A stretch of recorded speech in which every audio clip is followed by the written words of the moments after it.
The first day of practices here at the Senior Bowl are in the book, so we'll check in on some of the notable prospects the Chicago Bears should be checking in on. Also, maybe a nugget in here about the Bears general manager down here in Mobile, spotted maybe a little bit incognito. Plus, we'll check in on how Justin Fields is feeling about the new Chicago Bears head coach, new offensive coordinator, and what this upcoming season will have in store for him. This is Locked On Bears, and I'm your host, Lorin Cox. I'm an analyst for Pro Football Focus, and I'm here to bring you your daily, in-depth Chicago Bears news and analysis. You can follow me on Twitter at CoxSports1. You can follow the podcast on Twitter at Locked On Bears. You can like Locked On Bears on Facebook. Join the Locked On Bears Facebook group for even more Bears talk. And make sure you hit that subscribe button to keep up with all of our daily in-depth Chicago Bears news and analysis. Thanks for making Locked On Bears your first listen today and every day. Appreciate you tuning in here as we're on the road in Mobile, Alabama, not in our usual home studio setup for the podcast. So looks a little different for the YouTube channel, sounds a little different for the podcast listeners, but hey, we take it on the road and we do the best our can. We get some of that live on-scene coverage here from the college football All-Star Game NFL Draft scouting event here at the Senior Bowl. We will check in on particularly offensive linemen is where I spent most of my attention here on the first day, big position of need for the Chicago Bears this offseason. We'll check on some of the guys who performed well in the first day, some of the guys who performed poorly, and what we want to see for them throughout the rest of the week. Plus, we'll check in with some of our other Locked On Podcast Network hosts, breaking down our general speaking observations from just the first day of practices. But we have to start with Justin Fields, because as the Chicago Bears' new head coach and general manager were introduced this week, so too did we get to hear from the Chicago Bears quarterback on what exactly he knows about these guys, what he's gotten from them, meeting them so far, what his expectations are for them, and what his expectations are for himself, getting to know a new regime, a new head coach, a new offense, new systems, all these different things that are going to come into play for Justin Fields in year two, because this is sort of the time to take that next step. You know, year one was not a traditional rookie season for him in any way, shape, or form, and he was ready to admit that first and foremost right off the gate, not so much fully in how it affected him as a player on the field, that certainly is in there, but he didn't get into too many of those details, but more so how it affected, his role in the locker room with the team in terms of leadership and all those sorts of things, and how he's looking to take that next step in 2022. Justin, Matt talked about having leadership, lead by example first and then step into it vocally. He also praised your leadership. How do you hope in your second year to step into an even more bigger leadership role now that you're not a rookie anymore? Yeah, I think last year was kind of weird, just, me not starting the season, being the starting quarterback. So it was kind of a weird, leadership role. I think me and Andy would kind of switch off. But, now that I am, starting off the season as a starting quarterback, I think I'll be more comfortable, playing that leader role. And, there's no more, he's a rookie, this and that. It's time now. So I'm excited, like I said before, and I can't wait to get to work.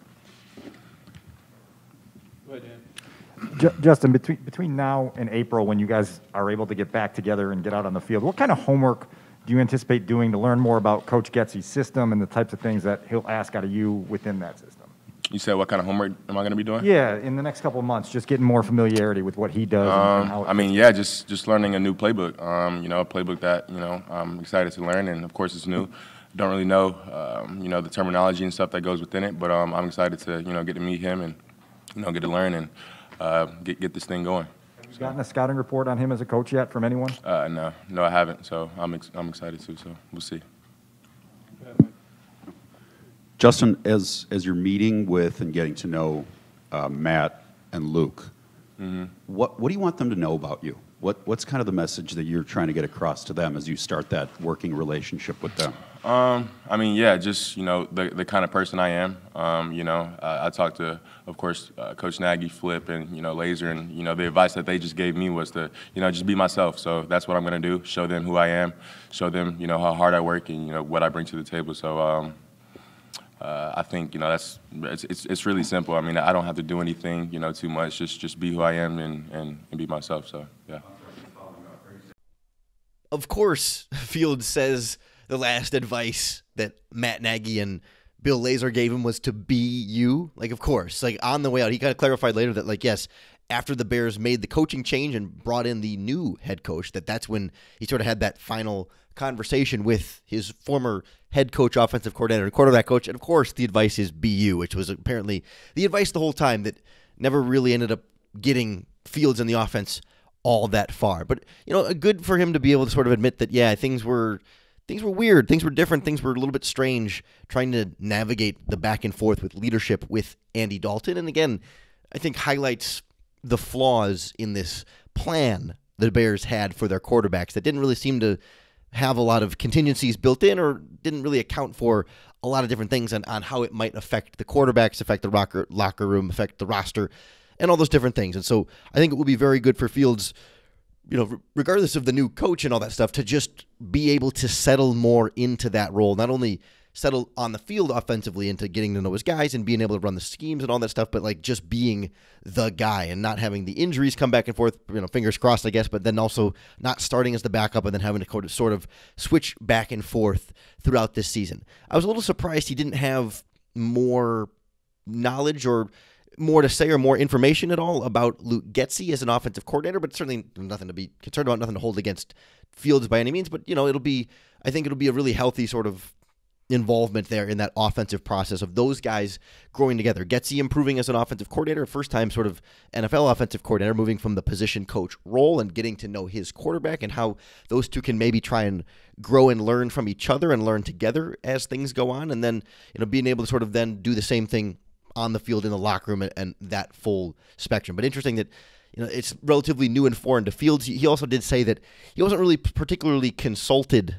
in the head coaching search either. That was sort of not in the clip I played, but later on there he was asked, did the Bears come to you and say, hey, what do you think about these candidates? And he said, no, just got the text from Matt Eberflus when it was done and scheduled the time and met with him and had just exchange of pleasantries, but didn't get into too much X's and O's stuff. But clearly excited. I think Fields is probably ready and encouraging the change, excited for the change, wanted some sort of change, I'm guessing. I don't think he's too upset about them making the coaching staff change. It's just a matter of making sure that Eberflus and Getsy are going to be the right guys to be able to do all the different things they want Fields to be able to do. And again, so far we've heard all the right things, but that's not winning games in January now into February. I mean, we got to see how it's going to translate on the field, but full steam ahead with Justin Fields growing as a quarterback and as a leader. And I think those two things will go very much hand in hand with the new head coach, the new identity of the team and the offense, and of course, then the new offensive coordinator and quarterback coach and everything else that's going to come with rebuilding that side of the ball. Need to add new players into that mix to help build around Justin Fields, make the coach's job easier, make the quarterback's job easier. And we got to see some potential options for new GM Ryan Poles to get a look at here down at the Senior Bowl in Mobile, Alabama. We'll go through in particular some of the top offensive line prospects here, what we saw in the good and the bad, plus a couple other spots, a tight end, an edge rusher, and those are actually the main non-offensive linemen. We'll maybe touch on the quarterbacks briefly, but nothing too much in depth. But hey, our Senior Bowl notes from day one of the practice, plus some comments from our friends on the Locked On Podcast Network, all together here live in person, coming up next on Locked On Bears. As we get ready for the Super Bowl and the big end of the NFL postseason, our friends at BetOnline have you covered this season with more props, odds, and lines than ever before as football continues all the way up through the very end here with just the big game right around the corner. And BetOnline.net remains the best spot for all of your sports, scores, podcasts, and news throughout the postseason and honestly through the offseason too, because not only do they have, of course, great football odds and props to make the Super Bowl that much more fun for you and your friends following along the game and having maybe some stakes attached to it, not just snacks in an office pool, but some real specific fun prop bets. BetOnline always does a great job with those. But then when football season's over, they've got pro and college basketball, NHL, golf, soccer, hockey, tennis, UFC, plus live real-time updates for current games as well. If you really want to get in the action and watch the ebbs and the flows of the game and have some fun with it, BetOnline is the place to do it. So don't wait to take advantage of all the amazing offers they have available for the rest of this 2022 NFL postseason and the rest of the sporting year ahead. Plenty more good things, and BetOnline is the place to enjoy all of your sports because BetOnline is where the game starts.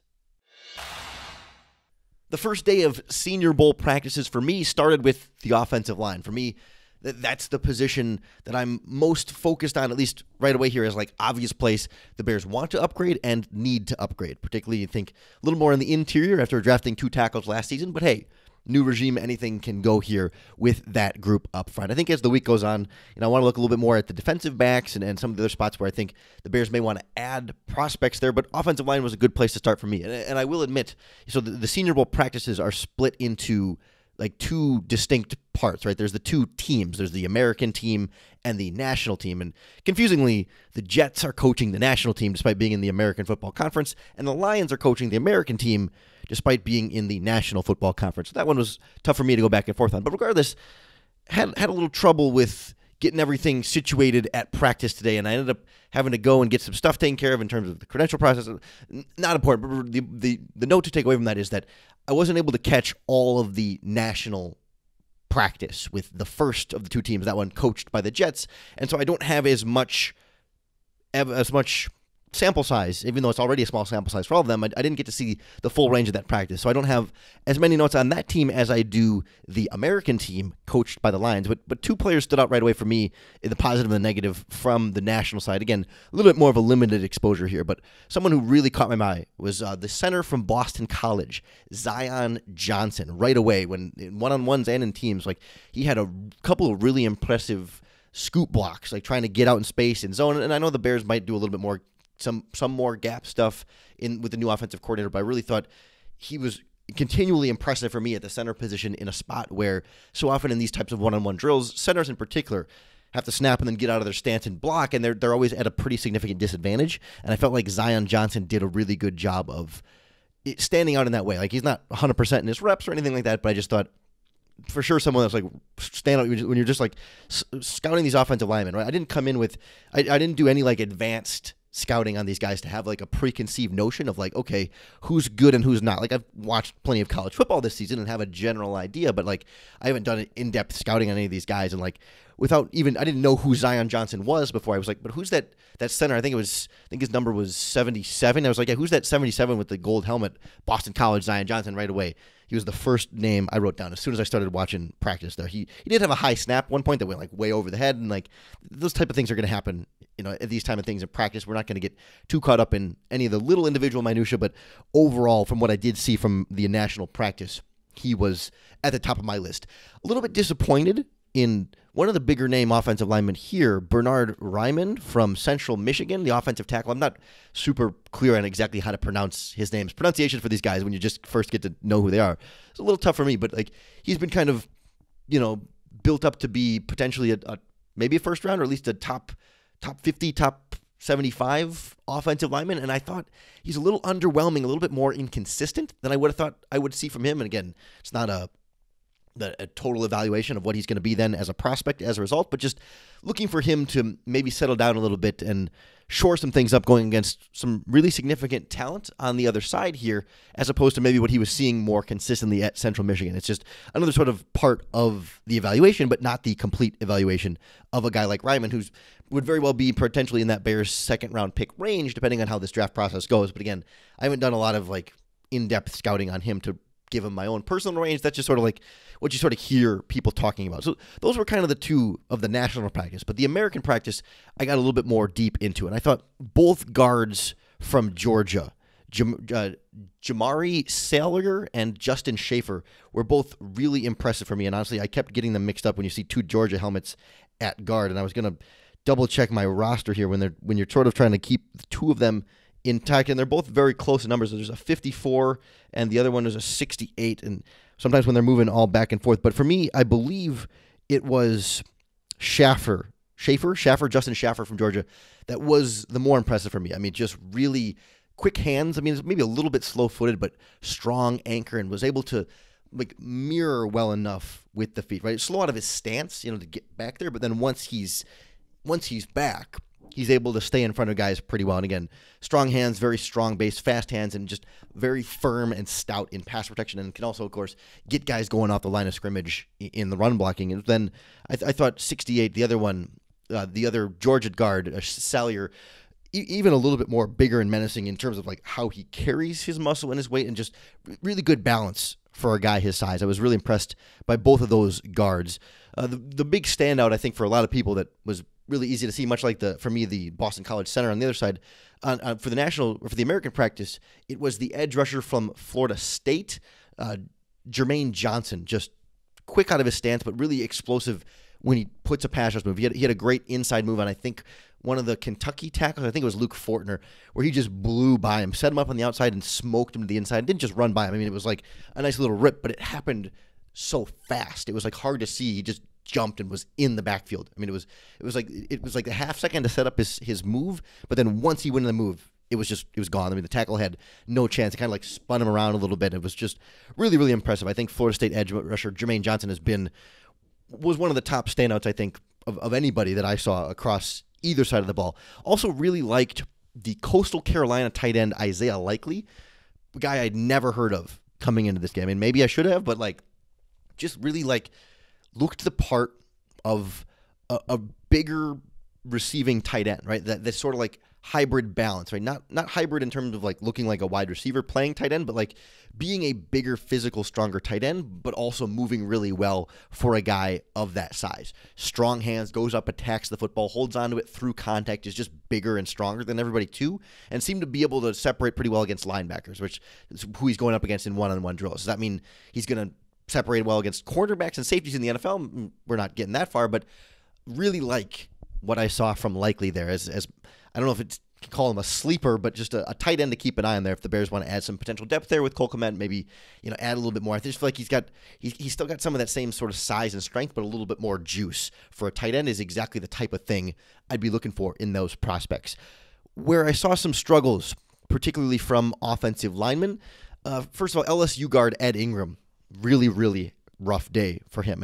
And all these guys, I'm not writing them off because they had one bad day at the Senior Bowl, but looking for them to try and turn things around. Ed Ingram stood out to me as just consistently not holding up well. Off balance, leaning forward quite a bit, just very sort of underwhelming. I don't know if poor technique, I mean poor balance, but it's not like poor feet necessarily. I mean, they were a little slow. He just was always one step behind mentally. Not physically a step behind, but just a beat behind. He's just a step slow, just not quite. It doesn't quite go from brain to body because there's so much going on in those one-on-one drills. It can be a really tough thing, but he in particular seemed to struggle even in those team type situations. The Louisiana right tackle Max Mitchell also for me underwhelmed, just not able to sort of hold up with any sort of consistency over there, especially speed going around the edge was something I was a little bit surprised to see him struggle with as much as he did, and he too had some trouble with Jermaine Johnson, as did the Kentucky tackle Luke Fortner. Another one just kind of up and down for me, not really doing a lot to wow me, and I was again looking forward to seeing how he would match up with some of this top talent, and just not really getting it from him. A couple of guys that were mixed bags for me up and down. I thought the Kentucky center Darian Kennard had a couple of nice blocks, but then some bad snaps in there, and there were a couple times too where he just kind of whiffed off the line of scrimmage, and you don't like to see that, but there were enough of those positive plays where it's you like what you see, but you want to see him settle down a little bit and really get more of those positives and fewer of those, but seem like fixable, easy enough mistakes that as you settle in through the week, he should be a little bit better at getting into. And for me, it rounded out just a mixed bag on the offensive line. I think for the most part, the offensive lines were not doing their running backs and quarterbacks very many favors in these practices, but that tends to be how it goes when it's a brand new group, brand new offense, brand new everything. We're not reading too much into it. It's just sort of a sense of some of the early movers and shakers that NFL teams are getting a pretty darn close eye on, including Bears GM Ryan Poles. And I didn't see him personally, but I talked to some other people down here, and I can't confirm this with my own eyes with 100%, but just an interesting little tidbit that was passed along to me, which I can't verify myself with my own eyes, but people down here see a lot and are able to sort of share a lot. And this isn't major breaking news or anything, but he was very incognito, and you could tell it was his goatee, and he kind of wasn't wearing any Bears gear, but it was, you could see him in the face. But if you looked at his credential, we all get these Senior Bowl credentials that have your name and your organization or whatever on it. His just said college coach. Didn't list a college, didn't have a specific name or anything, just said college coach. Not going around saying, hey, I'm new Bears GM Ryan Poles. Just kind of, didn't want the attention, didn't want people going up to him and causing a big stir and identifying who he was. Just here under business and not trying. If you know him and recognize him by the face, you can come up to him and say hi and he'll know you. If you know him, he'll know you kind of thing. But if you don't know him and they're just going to read his lanyard and say, oh, hey, you're Ryan Poles, not going to be as much of that. So again, didn't put my own eyes on it, but I'd heard that sort of circling around from a couple different people that maybe think he was just, playing it a little bit more low-key. So just an interesting little Bears tidbit we can take away from the Senior Bowl, from these first day of practices. A lot more observation we can get into with more sets of eyes when we hear from some more members of our Locked On podcast crew down here in Mobile next on Locked On Bears. I wouldn't come all the way down to Mobile, Alabama without bringing at least a few snacks with me. So, of course, loaded up my backpack with a few of Built Bars, the world's best tasting protein bar, to give me some of that nutrients and some of that sustenance here, especially long day out at the practice field. Kind of goes over the lunch hour, so we don't really get to eat. It's sort of like practices start, we get there like 11 a.m. and they don't stop till like 4 o'clock, so you can do like an early lunch brunch thing. Regardless, Built Bars have helped me get through practice so far because they're delicious and filling. It's like a sweet treat, but the protein in there sits with you and makes you feel nice and full. It's the perfect combination because Built Bars taste like candy bars. It really is like getting to eat a dessert. But, they're covered in 100% real chocolate. They're soft and they're easy to chew. But every Built Bar is low sugar, low calories, high fiber, and high protein. With all the taste of a candy bar, you cannot beat it with any other protein bar product on the market. Just doesn't have that combination of taste and nutrients that Built Bars do. So head on over to Built.com, enter in our promo code LOCKED15, and you're going to get 15% off your next order. Promo code LOCKED15 for 15% off at Built.com. Watching these Senior Bowl practices, I've only got one set of eyes. I can only watch a couple of players at a time, and certainly only like one position group at a time. You can't see everything going on across the field, but that's why I'm so happy to be part of this Locked On Podcast Network. We've got, 6, 7, 8, 9, 10 of us around down here, sort of across our college football and NFL networks of podcasts here. And so some of us got together after the first practice, all in the same place, actually, for the first time in my 4.5 years doing the Locked On Podcast Network. And we were able to sort of combine our collective notes, observations, eyes, and analysis. And we went live on the Locked On NFL Draft YouTube channel for about 45 minutes of just talking about what we saw and kind of joking around with each other quite a bit and having a lot of fun with it. So I wanted to just take a portion of that where we got into a lot of the positives that we saw from this first game and sort of give you a sense of what we've been able to do here with the Locked On Podcast Network, get to know some of the other Locked On hosts, put some faces to some names, and have a little bit of fun with it as well. So this is just a portion of what was a much longer discussion from the Locked On NFL Draft YouTube channel with all of us gathered around the living room table with a couple of microphones, a camera, and some lights, and talking ball. Welcome in, everybody, live from an undisclosed location in Mobile, Alabama. That's an undisclosed. Well, now we're disclosed. There we go. We are the Locked On crew down here for the Senior Bowl. Welcome on muting. That's my own fault. Now that we have the echo going. Glad you guys could make it. I was really keyed up about this stream. So, hey, we're going to go over what we thought, what we saw, and we'll probably get into a couple of arguments. I'm Ryan Tracy. This is Eric Crocker, and this is Locked On NFL Draft. Everybody else, let's go around the room, starting with you. I'm Brandon Olson from Locked On Gators, the only college person here. So yay. Lorin Cox from Locked On Bears. Glad to not be looking at the quarterback one down here, that's for sure. Tony Wiggins, Locked On Jaguars, Locked On NFL, Duval County, Jacksonville, Florida. David Harrison, Locked On Bucks and Locked On Commanders. John Hickman, Locked On Texans, and we're still in pain. And who's behind the camera here? What's going on, everybody? What's up? Ross Jackson, host of Locked On Saints. I'll be your voice during all this, so if you have any chat questions, anything like that, hit us up. So let's get started. Croc, you were focused on two position groups. Your big takeaway for the day, who's your guy? Yeah, well, obviously, I like to kind of key in on the wide receivers, defensive backs, and I'll shift my focus as the days go on. But I think right away I went into it wanting to focus on a couple guys, and two of the guys that I wanted to focus on, one Christian Watson from North Dakota State, another one Calvin Austin, the third, junior from Memphis. I think they both stood out in different ways. One guy, you expected him to be that big, powerful receiver, 6'4", 211 pounds, and I thought Christian Watson, he put that on full display for most of the practice. And then on the flip side of it, you have Calvin Austin Junior, the third.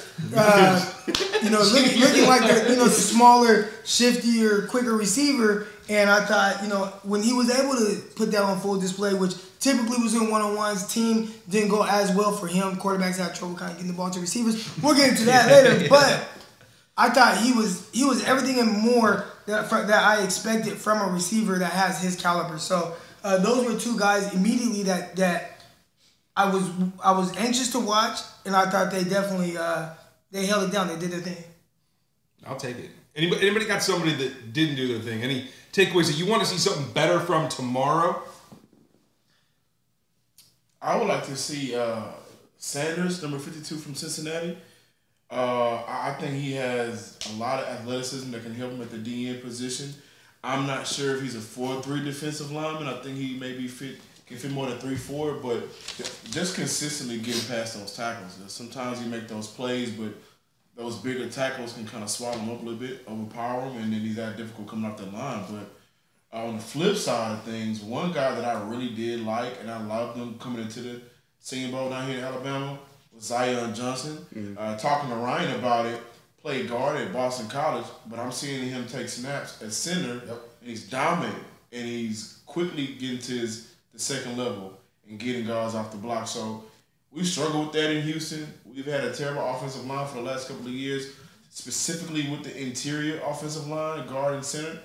And he's a guy that, if they draft him, I don't see why he wouldn't be successful in Houston.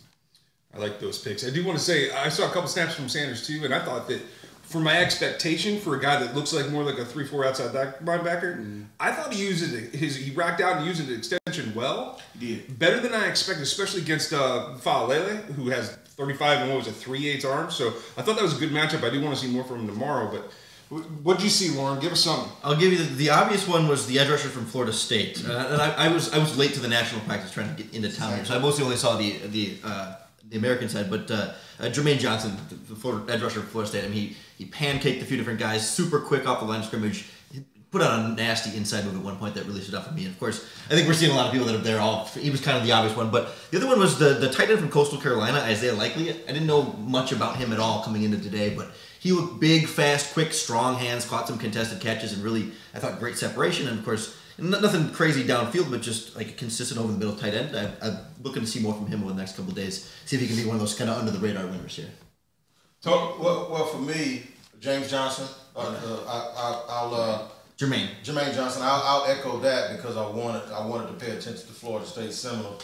Shout out Gator Boy. But shout out the one that's a top 5 show. Yeah, that's right. And they mentioned to Myjai Sanders, he's from Jacksonville, and I know his high school coach, so I was very interested in him as well. But I want to give a shout to Kenny Pickett, and I'm going to tell you why. Even though he didn't separate himself and do what guys on day one, like what Russell Wilson, E.J. Manuel, Dak Prescott, and other guys have done so far, I think he had more pressure because if you went to the introductory press conference this morning, they were using the words Joe Burrow to describe Kenny Pickett. So sometimes what I think that does is it makes you have a bigger microscope. So for him, he had to come out today and just not screw it up, and I think he did that. So I don't think he lost money. He didn't gain anything either. Also, I want to add too because day one Senior Bowl, these guys haven't played with these people. Right. There were a couple guys that came from the same university. I saw 2 receivers from the same program, but for the most part, these quarterbacks are throwing the guys that they've never seen, worked out with, anything. So you can tell sometimes the timing is off. They don't know how the offensive line is going to block at all. It's almost like they're just thrown out there and it's like, all right, go run this playbook that we just learned last night, and weren't running effectively for all the scouts and everybody watching in the stands. And I think that part, you talked about the pressure, I think that's what makes it difficult. And sometimes that's something that gets a little overlooked. I think the bigger thing to take away from Kenny Pickett, which I wasn't paying attention to the quarterbacks, but how did you feel like he was throwing the ball? How did you feel like the ball came out of his hand? Was the proper zip there? One-on-ones, was he accurate? Malik Willis, he was a guy that was kind of up and down in team. But I noticed in one-on-one, I'm just looking at how does he throw the ball? And you see some of the passes come out of his hands, the deep balls over the outside shoulder of the receiver, throwing him away from the cornerback and that type of accuracy. I saw some drive throws from Malik Willis I was impressed with. And that was one thing that I was really curious to see, as opposed to maybe a Carson Strong who I'm watching warm up and he threw a couple passes into the ground. And that's without having to be accurate throwing to a receiver you've never thrown to before. That's without having to worry about the offensive line. That's just, I'm working on play action, I throw the ball, and I one hop it to the other guy. And I think those are the things I was looking to see or not see. And with that one, Desmond Ritter did the same thing when it was just QBs doing their thing. He short hopped a couple too. And it was just Felipe Franks did that last year. Yeah, thanks, appreciate you. Yeah, no problem. Appreciate you. Again, if you want more of that Senior Bowl analysis and some of the fun and laughter we were having just kind of sitting around talking football with your friends in the living room, head on over to the Locked On NFL Draft YouTube channel for the live stream there, breaking down the first day of the Senior Bowl practices. We're going to have more Senior Bowl coverage, plus more Bears Nuggets in here. We're going to try and get a couple of Bears guests on, not Bears people, but Bears media people on throughout live guests in this podcast. I haven't got it locked down specifically, but probably going to have Brian Perez from the Draft Network and formerly of the Bears Wire, and he's been covering the draft and the Bears for a long time. Going to have him on with us at some point in this week, maybe a couple others still trying to pin down here for sure. But hey, we got plenty more Bears and Senior Bowl draft analysis coming for you all throughout the week. So I hope you'll hit that subscribe button to keep up with all of our daily, in-depth Chicago Bears news and analysis. Thanks for making Locked On Bears your first listen today and every day. Like I said, if you need your second listen, Locked On NFL Draft is down here. Plus, all the Locked On guys, Locked On Saints, Locked On Bucks, Locked On Bills, Locked On Dolphins, Locked On Texans, Locked On 49ers, Locked On Chiefs, Locked On Jaguars. We're all down here giving us our specific observations here, plus everything else going on with those respective teams. Locked On Podcast Network is here for you every day, and I hope Locked On Bears is here for you to make it that much easier to bear down.